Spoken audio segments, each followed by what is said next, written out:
Hello' মোৰ বন্ধু বান্ধৱীসকল, আপোনালোক কেনে আছে? আশা কৰোঁ আপোনালোক সকলোৱে ভালে আছে। বাংলা গল্প ইউটিউব চেনেলত প্ৰথমবাৰৰ বাবে অসমীয়া বাতৰি আগবঢ়াইছোঁ মই মিষ্টাৰ ফৰিজুদ্দিন। তেনেহ'লে বলক মই মোৰ ভিডিঅ'টো আৰম্ভ কৰোঁ।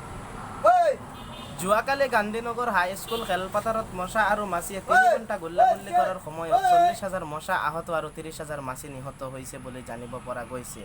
নিহত মাছিবিলাকক গান্ধীনগৰ কবৰস্থানত দাফন কৰা হৈছে আৰু আহত মশাবিলাকক গুৱাহাটী GMCত ভৰ্তি কৰা হৈছে।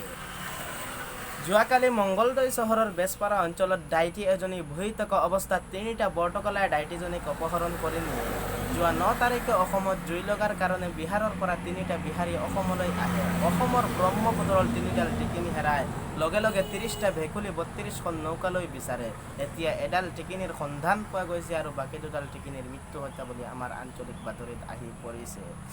যোৱা কেইদিনমান আগত আমাৰ এক সংবাদদাতাই আমাক জানিবলৈ দিয়ে যে বাংলাদেশৰ পৰা ইণ্ডিয়ালৈ আহি থকা এখন যাত্ৰীবাহী বিমান কিছু দূৰ অহাৰ লগে লগে কাউৰী এটাৰ লগত খুন্দা মাৰি বিমানখন সমানে 3 টুকুৰা হৈ ভাঙি প্ৰশান্ত মহাসাগৰৰ 500 মিটাৰ তললৈ ভাগৰি পৰে।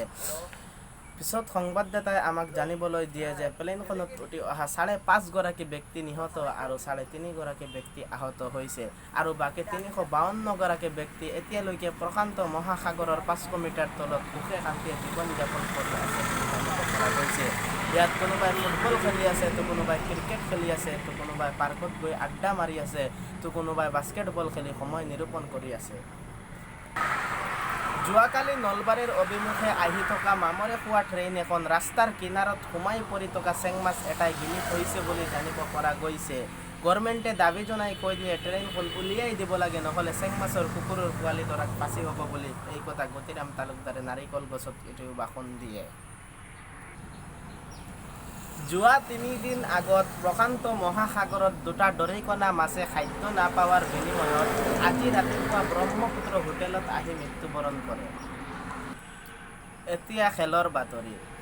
যোৱাকালি মুম্বাই আৰু দিল্লীৰ মাজত খেলি থকা এখন মেচত কুইণ্টেন ডুকাকে এটা বলত 10টা ছিক্স মাৰে আৰু বিৰাট কোহলীয়ে 5টা মাত্ৰ উইকেট লৈছে বুলি জানিব পৰা গৈছে।